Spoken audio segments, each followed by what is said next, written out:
Starting off with Farmer Fiend's Horror Harvest. Now, if some of you guys are looking at that art right now, you kind of might notice something on here.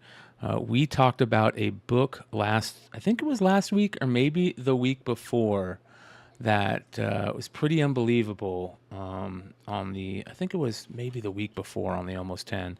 Another book that sold this week, it sold when we first talked about it for $355, but after we talked about it, this one sold this week for $400. Yes, welcome to Chillville #1, the Glenn Chadbourne iconic horror cover book, which is just crazy scary. This is by the same creator and another crazy rare book. It sold for $307 raw this week, along with that Welcome to Chillville for $400. So, what was the so the first one with the jack-o'-lantern on it? Do you remember how much that was when it was on the? It was 300 and something dollars. Now it's 400 and something. Yeah. Wow, that's amazing. Wow. That's amazing. So it's a rare book, super rare book. It would be selling without the Almost 10 talking about it 100%. You know, it's not the reason we talked about it that it went up in value. It went up in value because it's a rare book and people are seeing it, on eBay. And so, but yeah, this is by the same creator. And as you can see, another super cool horror indie style book that was originally $2.50 and now is a $307 raw book. Wow. So, yeah. Nice. All right, moving on. The Crow Wild Justice. Now, this is issue 1, and issue 1 is selling, but this is a 3-issue storyline. So issues 1 through 3 sets have sold 14 sales of the sets in the last 2 days. And as you guys saw, we got new pictures of the Crow. Skarsgård as the Crow. Did you guys see all that? No, I haven't seen it yet. Let me show you the new images. This is why I love the Almost 10. Oh, Yeah. I did see the new images of that. Yeah. So Skarsgård is the new Crow. Let me see if we can find new images. Recent images. Here we go.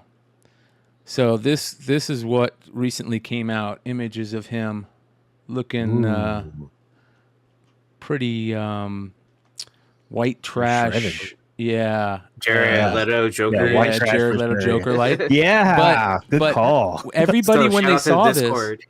everybody when they saw this, they were like, "Oh, this looks fucking terrible," and I kind of said the same thing. But I didn't know. Look at this. It's based off of this series right here, Wild Justice, and as you guys can see, this is the 3 covers, and that's the character right there. So, so it's not too bad then. yeah, right. It's actually pretty tame compared to the comic. Yeah. But Yeah. I mean, you get where, that it's live action and all that. So We yeah. saw a lot of sets, right, Brian? So A lot of sales sold for this recently. So I can't remember. Let's see here. The Crow. Let me find out how much they were selling for. Let's see here. Looks like they're getting about $20 for the set. $15 to $20 for the set right now. So, but I think it's interesting. Of course, there was a ton of sets sold this week because it comes from this storyline, the Wild Justice storyline. But not only was this set selling, the Crow Flesh and Blood set was selling, and it also specifically issue #1, which has that first appearance of Iris Shaw, which is the first female Crow, which is also part of this movie people are banking on. So $20 for this set, and it's been selling quite a few sets also this week because of the female Crow. So all Crow stuff is selling. I mean, me and Richie looked at Crow. Everything Crow is selling, but specifically these 2 storylines, everybody's looking for Crow stuff right now because of the new talk of the new movie and the new images. So, Pretty cool. Moving on. A book that came out this week that is absolutely amazing.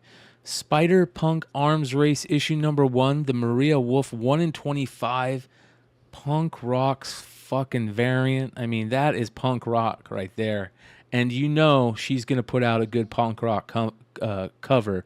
If you know anything about Maria Wolf, she's kind of got her background in the punk rock scene. So this is pretty damn badass. Yeah. I like it a lot. I could definitely see this being drawn in like a zine. That makes Right? total sense. Yeah. Okay. Yeah, totally. Yep. It's just like her art Yeah. makes a lot more sense now. So you even said like how cool it is to see all the stickers on the body of the guitar. Oh Which yeah. is dope. Yeah. Really, really good. I think this one's going to be a late bloomer, not to interrupt you, but because I mean, I was talking to Bryan about this earlier, and we were looking at sales or what have you, but I was like, they still have a lot of copies on the online retailer level for below ratio, and I just think that this is going to be a late bloomer. I know it's a first issue. Spider-Punk, a lot of, but I think a lot of people were kind of, and I don't mean that to offend anybody, but a lot of people were kind of turned off with the Ziegler writing from the last series. and he's still writing this it. series. Yeah. What a Yeah, joke. so- Yeah. Mm-hmm. I So agree. maybe that's 100%. why it wasn't like going crazy, because this book looks like it should have been like, I mean, I was surprised. Weren't you surprised? It's like selling it at wasn't like a top ratio. 5 book? Yeah, it's selling at ratio. It's had about 11, 12 sales in the last couple days. So decent amount of sales. Most of what we're looking at for tonight's show, you guys, we based on the last week, last 7 days, which it should be, right? So that's kind of what we've noticed. 11 total sales, 20 to 25, which is right around ratio. So that's why we didn't put it in the actual list, but it's definitely worth being talked about. And not only is it worth being talked about, there are some other great covers from this run, specifically the Scotty Young, if I can find it. The Carrie Andrews is really good right there. That's the Carrie Andrews variant. That's really good. Yeah. But the Scotty Young, this is the Scotty Young web store variant. You can get still on his web store. I'm sure this is going to be a big book down the road. And he did a special pink punk variant is what he's calling it for this one. So that's really good. Scotty Young web store variant, which I like. I like the fact that artists are making money off their own stuff in their own web stores. And I like to support that a little bit more than, talking about every retailer under the sun.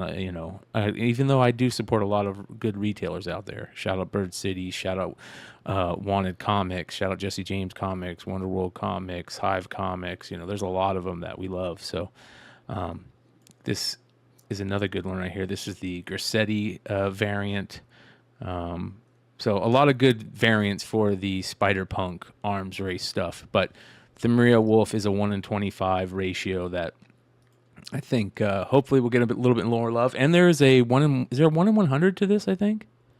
Was that a 1 in 50 or 1 in 100, the Virgin?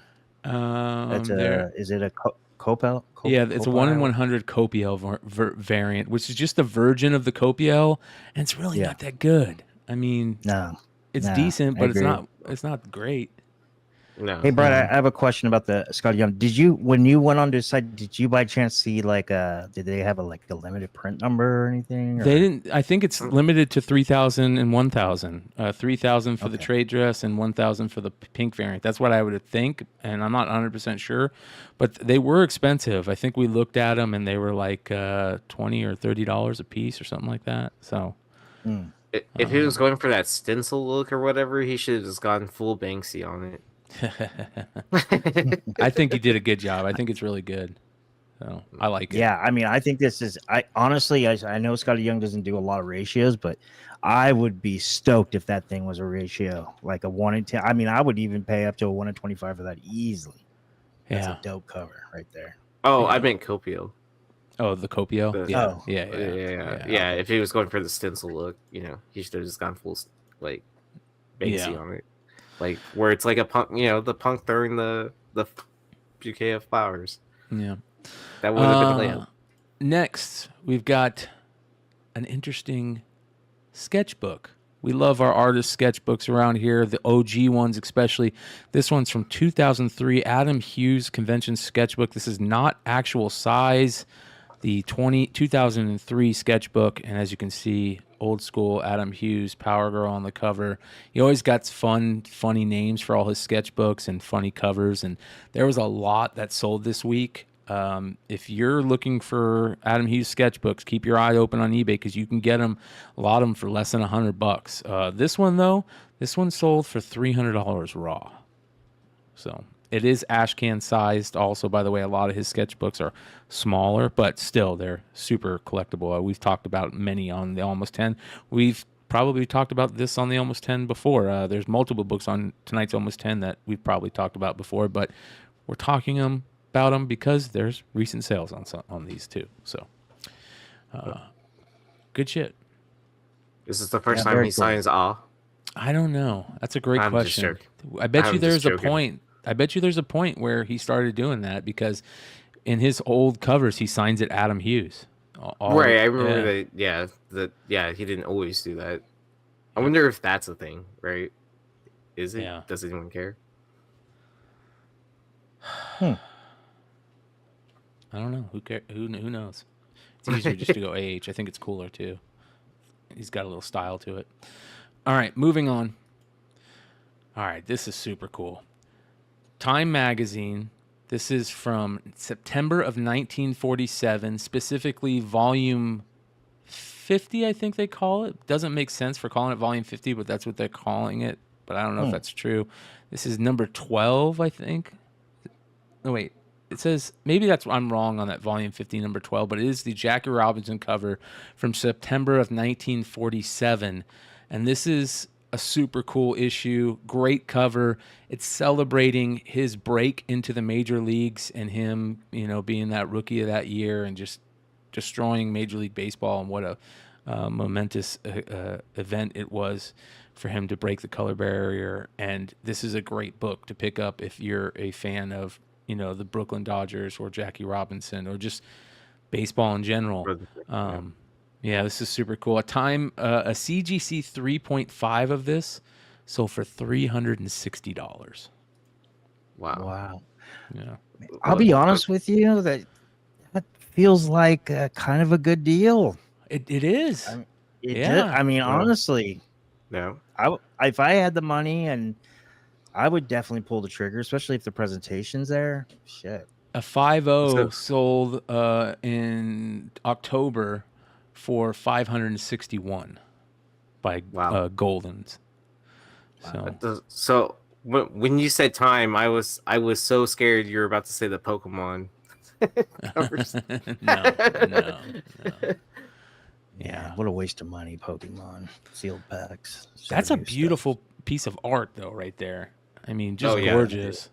How he is in the baseballs, and man, just beautiful. So much history too. It's just like amazing. Yeah, it's kind of interesting.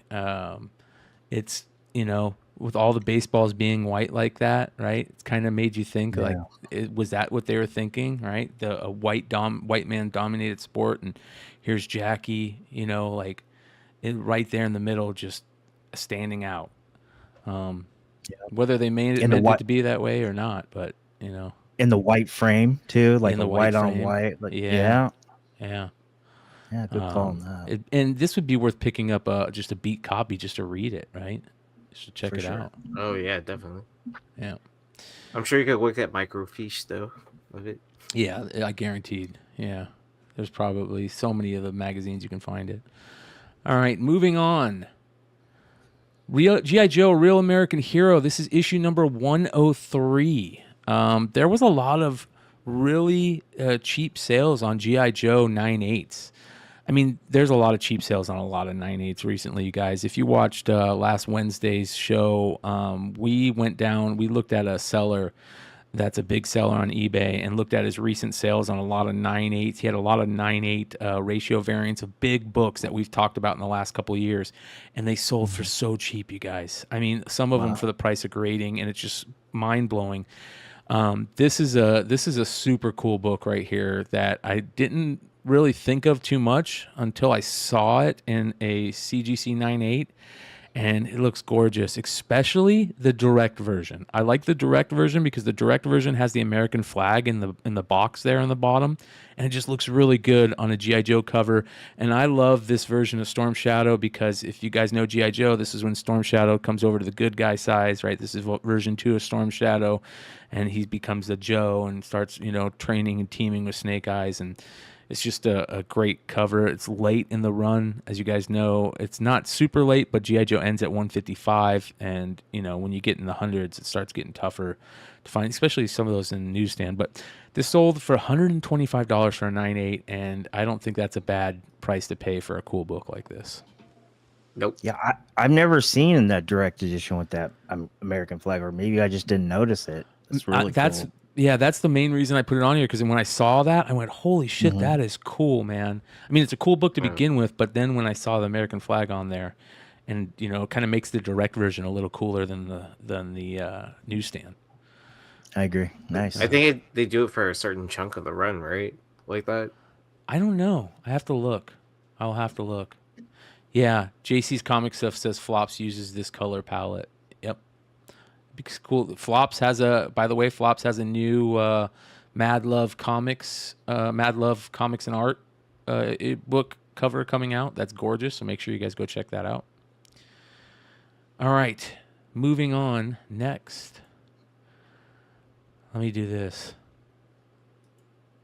Spawn, issue 141. Now, this is very interesting. She-Spawn. She-Spawn is a character in Spawn where if you look up that character and her first appearances and her cameos and her first cover and all this crap, it's so all over the place. Because they put the character on the cover without her ever being in a book, and then they don't ever talk about her, but there's just a little picture of her in a background of, of a image, and then like 100 issues go by, and then she's got her first cameo, but then they don't do then she doesn't show up for another 60 images. But this is her first cover appearance, issue number 141. And if you guys don't know, She-Spawn is a big deal right now because She-Spawn has been chosen to sit on the throne of hell. Nice. Yeah. Nice. So, what is it coming up in 350? Issue 350, right? Yep, yeah. 350 is that. So spoilers, but I think a lot of people already know that. That's a big deal for the book. It's a big plot point that's ending, and we're gonna get 351 is 6 months in the future, I think, which is super cool. I love time jumps like that. It does more for storytelling in certain parts. So yeah, that will be at 351. But yeah, CGC 98 sold this for 170 today. And I looked at some of the other She-Spawn stuff. There's a lot of books out there for She-Spawn. There's 61 is the first cameo appearance of Jessica Priest, who becomes She-Spawn. Her first full appearance of Jessica Priest is in Curse of Spawn number 12. Spawn 119 has the first cameo of a She-Spawn in a background. Spawn number 300 has the first cameo appearance of She-Spawn in a big picture on the final page. And then Spawn 302 is the first full appearance of She-Spawn Jessica Priest. So there you go. You got a lot of crazy books to be on the lookout for that book. Was this in the low print run part of the run of Spawn? You get to the low print runs, I think, is like in the 170s and the 180s. Maybe it's the 280s. I can't remember. I'm off my Spawn stuff right now, but don't forget about 122, 139, where Nyx becomes She-Spawn. Yeah. So Nyx, but not the X23 book that people. Yeah, exactly. NYX. Yeah. Yep. I wonder what. Have you guys ever seen a newsstand in this? I've never seen a newsstand in this book, like online or in the wild. No. What it would go for? 200s was the low print run. Yeah, that's what I thought. Like the 180s through the 280s, like that. Yeah, maybe something like that. Yeah. She's on. This is her first cover in the U.S. I guess she's on a Brazilian cover, right? Before this, so weird how they did that. Really weird, but it's good shit. Spawn. You gotta love Spawn. Hell yeah. All right, moving on. Uncanny XMen issue number 385. This is the Wizard World Chicago variant, an early con variant from October of 2000. Cool Gambit and Rogue variant cover. And you got to love the Gambit and Rogue covers. I see a lot of people talking about that issue where they're kissing. I think it's X-Men like 26 or something like that. The adjectiveless run, and they just did a foil cover of it. I think I love all Gambit and Rogue covers. I even love when they're not on, when they're separate. You know, I love just Gambit covers and I love just Rogue covers, but it's cool when they're on there together. So this is a cool one. This one, I saw a sale of a CGC 9.8 for $150, and it's just a cool book that I saw that we don't usually talk about. Yeah. So I love those early variants. There's a lot of them on the X-Men stuff back in the day that we talk about. Yeah. Yeah. So, all right, 200 watching live. You guys hit that thumbs up. We're about halfway through the show tonight, and we're on the almost 10 list. And we got Teenage Murderbait issue number 1. This is the special edition, limited to $450. We've talked about this book before, but we had another sale on this week. A CGC 9.8 sold for $460. Oh, wow. Yeah. So Mark Holsterman, this is the variant, the special edition variant. Like I said, supposedly limited to $450. But even the A cover of this is a good book. Good cover to find.